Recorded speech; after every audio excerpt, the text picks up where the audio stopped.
Smart NID card এই নামটা দিয়ে কি আপনারা আসলে শুধু ভাওতাবাজি করতেছেন? এটা হচ্ছে আমার প্রশ্ন। আপনি 5,000 টাকা দিলে আপনারা এটা করে দিব, যার কিচ্ছু নাই, এতিমখানায় জন্ম হয়েছে, তার কেউ নাই, তো তখন কি সে আসলে পাসপোর্ট করতে পারবে না?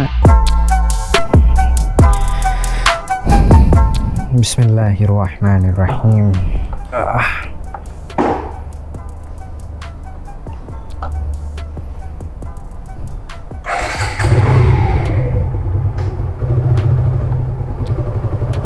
আজকে হচ্ছে 17 জুলাই 2023। বেসিক্যালি এখন বাজে হচ্ছে 12টা 40-এর মতো। এখন এই টাইমে কোথায় যাচ্ছি তাও আবার চপ্পল পরে, বাসার কাছেই যাব। মূলত হচ্ছে আমি আজকে একটা গুড নিউজ আছে, আজকে আসলে দিনটা খুব ভালো।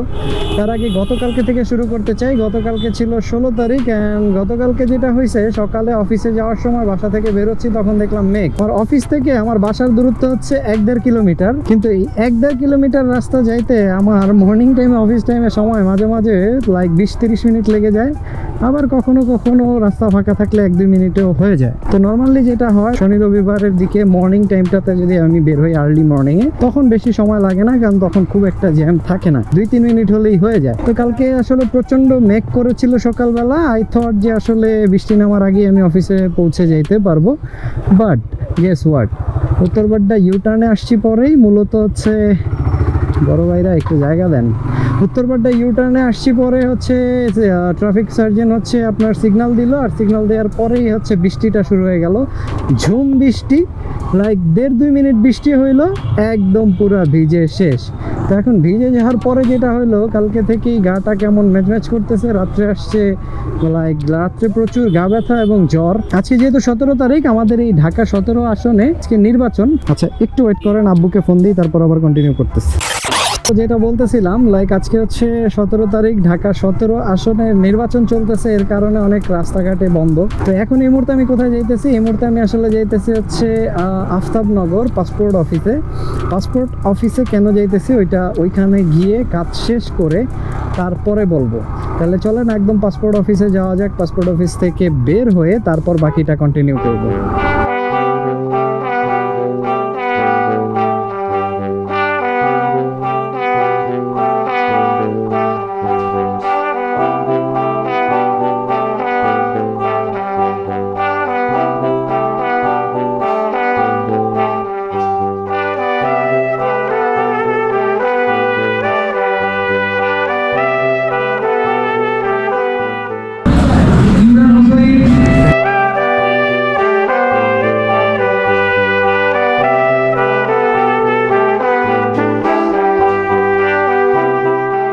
বিসমিল্লাহির রহমানির রহিম।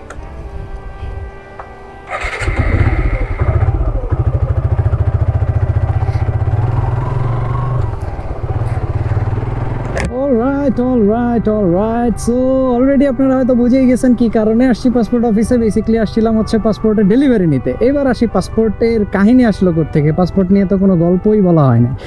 মূলত পাসপোর্টের কাহিনী আসছে হচ্ছে মার্চ মাস থেকে, লাইক এন্ড অফ মার্চ, খুব সম্ভবত 25-26 তারিখের, মার্চের 25-26 তারিখের দিকে আমি পাসপোর্টের জন্য অ্যাপ্লাই করি। ওয়েট, মার্চের 25-26 তারিখে অ্যাপ্লাই করলে এখন হচ্ছে জুলাইয়ের 17 তারিখ। ইয়েস ভাইয়া, এইটাই হচ্ছে কাহিনী। বেসিক্যালি যেটা হয়েছে, আমি মার্চের খুব সম্ভবত 25-26 তারিখের দিকে অ্যাপ্লাই করি পাসপোর্টের জন্য। আমি যেহেতু হচ্ছে অর্ডিনারি পাসপোর্টের জন্য দেই, 1 মাস পরেই হচ্ছে ফিঙ্গারপ্রিন্ট, ছবি তোলা, এইসব বিষয়ের জন্য ফোন দেওয়ার কথা। অ্যান্ড ইয়েস, 1 মাস পরে আসলে আমরা ফোন টোন সবই পাইছি, ফিঙ্গারপ্রিন্ট দিছি। আই মাস্ট অ্যাপ্রিসিয়েট যে আসলে পাসপোর্ট অফিসের ব্যবস্থাপনা আগের থেকে বেটার হয়েছে, নো ডাউট আগের থেকে বেটার হয়েছে। বাট যেই জায়গাটা নিয়ে আসলে আমার আক্ষেপ, সেটা হচ্ছে ভাই পাসপোর্টের পুলিশ ভেরিফিকেশনের বিড়ম্বনা। এবার আসি ভাই, পাসপোর্টের যখন আপনি ডকুমেন্ট হিসেবে নিচ্ছেন, সিকিউরিটি ডকুমেন্ট হিসেবে হচ্ছে আপনি এনআইডি কার্ডের কপি নিচ্ছেন। তো এনআইডি কার্ডটা যখন করা হয়েছে, ওইটাই তো আসলে আমার মনে হয় যে যথেষ্ট প্রুফ বহন করে যে আমি এই দেশের নাগরিক। কারণ আমি এই দেশের নাগরিক না হইলে তো আমি এনআইডি কার্ডটা করতে পারতাম না। আর যদি ওইটা যথেষ্ট পরিচয় বহন নাই করে বা যথেষ্ট প্রুফ বহন নাই করে যে আমি এই দেশের নাগরিক, তাহলে আপনারা এনআইডি কার্ডটা কেন করেছেন? বা স্মার্ট এনআইডি কার্ড এই নামটা দিয়ে কি আপনারা আসলে শুধু ভাওতাবাজি করতেছেন? এটা হচ্ছে আমার প্রশ্ন। কারণ স্মার্ট এনআইডি কার্ডে ওখানে সকল ডিটেলস আছে আমার যাবতীয়। এবার আসে আসল কাহিনীতে। পুলিশ ভেরিফিকেশনে গিয়ে যেটা হয়েছে, আমার বাড়িতে যেহেতু এই মুহূর্তে আমরা থাকি না, সো আমাদের নামে আসলে বাড়িতে ওইভাবে কোনো মানে ঘরটর করা নাই। তো আমাদের জায়গা জমির দলিলপত্র সবই দিয়েছি, পুলিশ ভেরিফিকেশনে গিয়েছে, সবই ঠিক আছে, তার কাছে সবই প্রুফ হয়েছে যে আমরা এখানকারই বাসিন্দা, এখানকারই লোকজন, সব কিছুই ঠিক আছে, জমির দলিল ঠিক আছে, কিন্তু আমাদের নামে ঘর নাই কেন, এটা নিয়ে হচ্ছে তার এই জন্য সে হচ্ছে নেগেটিভ রিপোর্ট দিয়ে দিচ্ছে। আমি সরি, প্রথমবার নেগেটিভ রিপোর্ট দিছে হচ্ছে থানা নিয়ে, কারণ আমার বাড়ি হচ্ছে বরিশাল বাবুগঞ্জ থানা, আর আমরা যেহেতু বরিশালে থাকি না, তো বরিশালে না থাকার ফলে আমরা ছোটোবেলা থেকে বাবুগঞ্জ বলেই অভ্যস্ত। এখন বাবুগঞ্জ থানাটা আসলে চেঞ্জ হয়ে এখন এয়ারপোর্ট থানায় পরিবর্তিত হয়েছে, বরিশাল এয়ারপোর্ট থানা। তো এইটা আসলে আমার একটা মিস্টেক। তো প্রথমবার যখন থানা নিয়ে ঝামেলা হয়, পরে আমি আবার হচ্ছে অঙ্গীকারনামা দেই, কি বলে আবেদন করি যে আমার এটা চেঞ্জ করে সংশোধন করে দেওয়ার জন্য।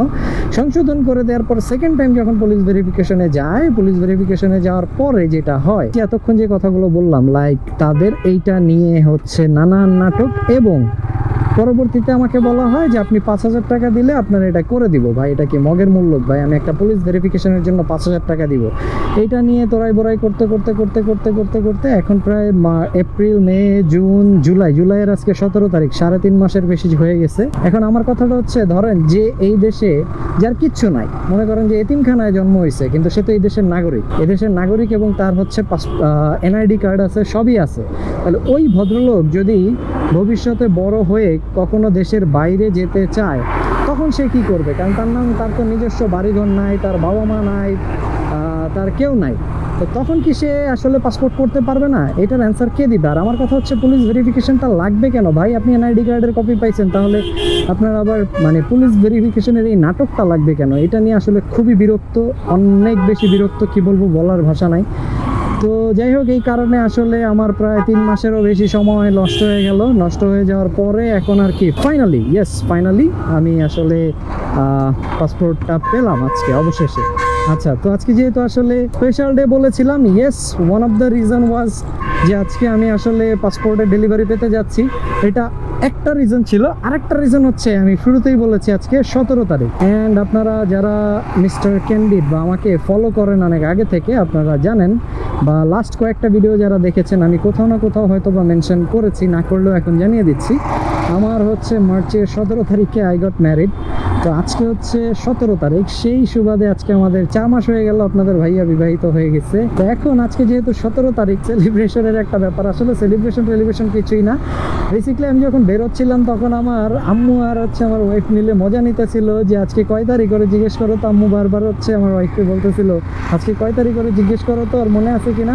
আমি বলতেছি আজকে 17 তারিখ, আজকে তো ইলেকশন, এটা নিয়ে এত কথা বলার কি আছে, এবং আজকে হচ্ছে আমার পাসপোর্টের ডেলিভারি, এটা নিয়ে কথা বলার কি আছে। তারা ভাবছে যে আমি ভুলে গেছি, বাট নো, আমি আসলে ভুলি নাই।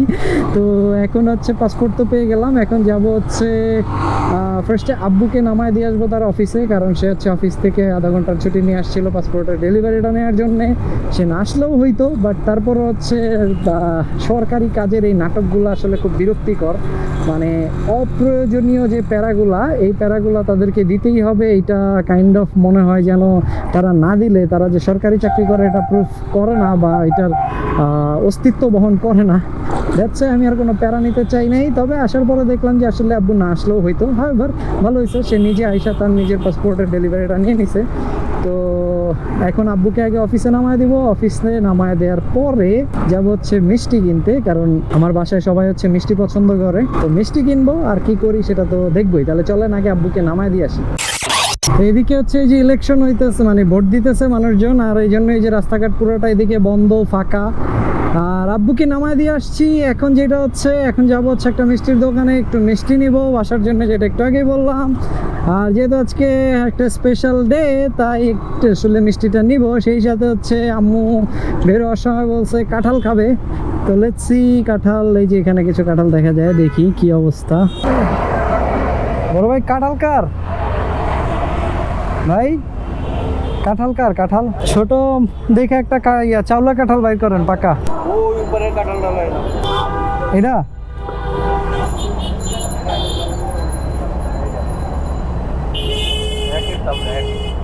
মিষ্টি। আরে আমি বুঝলে আপনার কাছে জিজ্ঞাসা কে কাঁঠাল আমনেও বুঝতে আমি কেমনে বুঝুম? আমি তো বুঝি না দেখেই তো আপনারা জিজ্ঞাসা। হ্যালো টামা কাঁঠাল কিনবেন ওজন দেখা দেখবেন এত বড় বড় কোষ খালি ভালো না হলে কিন্তু লয়া মুখে দিলাম, কারণ পাল্টায় দিতে হইব। ভালো কিরকম ভালো চাউলা এবং মিষ্টি না হইলে। আচ্ছা, পচা টচা হইব না তো? কত দিম এটা? কত দিম এটা? তারপর 100 হইব? বড় ভাই এদিকে আসেন তো একজন। ওয়ালাইকুম সালাম, এটা কেজি দেন।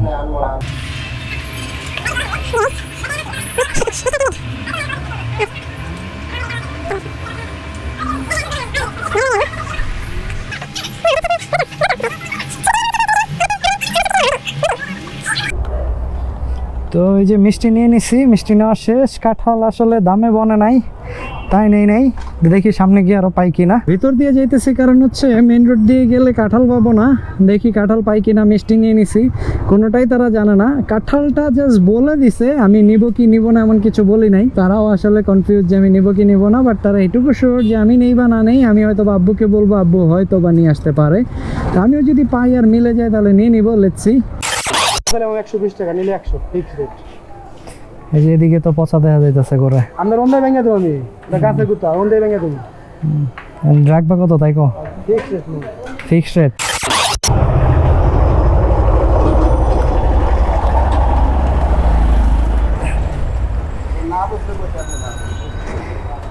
পাকা পাকা এটা ভালো হইব তো নাকি? ভাই আমি তো বইলা দিছি খারাপ হইতালে আমার ভালো হইলো। কত কত এটা কত পড়বো? 100 টাকা রাখো। 60 টাকা রাখো। দাম বেশি করে দিবি। আচ্ছা, তা 80 টাকা রাখো, আর কথাই কই না, তাহলে দিয়ে দাও। আমি তো দেবো না ভাঙ্গা দিতে বা, তারপরে আমরা ভাঙ্গো না ভাঙ্গো না ভাঙ্গো না, থাক থাক। লোমু কেমনে আনে, এটা হলো কথা। বাসা কোনটা? বাসা তো ওই গল্লির মাথায়। পলি দিয়ে ভেঙে দিতে। আর একটা পলি দাও না। এই হইতেছে কাঁঠাল। আম ভাঙে দিতে আমাদের এই যে কাঁঠাল, কাঁঠাল নিয়ে নিলাম। আল্লাহ ভরসা, না পড়লেই হয়। সাল্লাহ। কাঁঠালও পেয়ে গেছি, মিষ্টিও পেয়ে গেছি আলহামদুলিল্লাহ। তবে কাঁঠালটা নিয়ে একটু টেনশনে আছে, খুইল্লা টুইল্লা না পড়লে হয়। আল্লাহ ভরসা, আস্তে আস্তে যেতেছি, না পড়লেই হয়। আর যদি পরেও যাতে ফাইটা ফুইটা না যায়, এই জন্য আস্তে যেতেছি। এই যে ঝুলা নিচ্ছি, আচ্ছা একটু ভালো করে বসায় নেই, যদিও বসবে না বা থাকবে না। আমার বাঞ্জি কটটাও আসলে রাইখা আসছি। বাসা আমার এই সামনেই, বেড়া নাই, চিল, 2 মিনিট লাগবে যাইতে।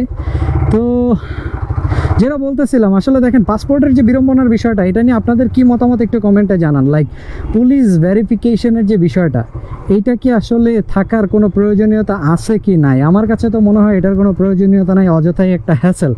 কারণ যেখানে আমি ডকুমেন্ট হিসাবে আমার বাসা বাড়ির দলিল দিচ্ছি, জায়গার দলিল দিচ্ছি, এনআইডি কার্ড দিচ্ছি, এরপরেও এত নাটকের আসলে কি দরকার আমি আসলেই বুঝি না। আমার কাছে তো বিষয়টা খুবই বিরক্তিকর লাগছে এবং আমার অনেক সময় লাগছে এটার কারণে। আর সবচেয়ে বড় কথা হচ্ছে, একই জিনিস আপনি দিবেন না, অথচ আপনি পরে 5,000 টাকা চাইতেছেন। ভাই আপনারা পরে জানতে হয়তো বা চিন্তা করতেছেন আমি কি টাকা দিছি কিনা। হ্যাঁ, কিছু টাকা দিছি চা নাস্তার খরচের জন্য, বাট ওনার যেটা ডিমান্ড ছিল ওইটা দেই নাই। টাকা কি ভাই উইরা উইরা আসে, অনেক কষ্ট করে তারপরে টাকা কামাই, 5,000 টাকা দিয়ে দিব, এতই সস্তা। তো যজ্ঞা সামনের দিকে আজ্ঞা। আই হোপ আপনাদের কাছে ভিডিওটা ভালোই লাগছে। যদি ভিডিওটা ভালো লেগে থাকে অবশ্যই একটা লাইক করে দিবেন, এবং কোন পার্টটা ভালো লাগছে, কোন পার্টটা ভালো লাগে নাই বা আরো ভালো করা যাইতো সেটা জানা দিবেন। এন্ড পাসপোর্টের যে বিষয়টা, এটা অবশ্যই আপনারা কমেন্টে জানাবেন যে এটার বিষয়ে আপনাদের মতামত কি। So I hope you guys enjoy the video like the way I did. ইনশাআল্লাহ I'll see you in the next time. Till then, have fun, tara, goodbye, have fun. So finally কাঁঠালটা ছিঁড়ে পড়ছে, তবে পার্কিং এ আসার পরে আলহামদুলিল্লাহ। এই জন্যই বলে আল্লাহ যা করে ভালোর জন্যই করে।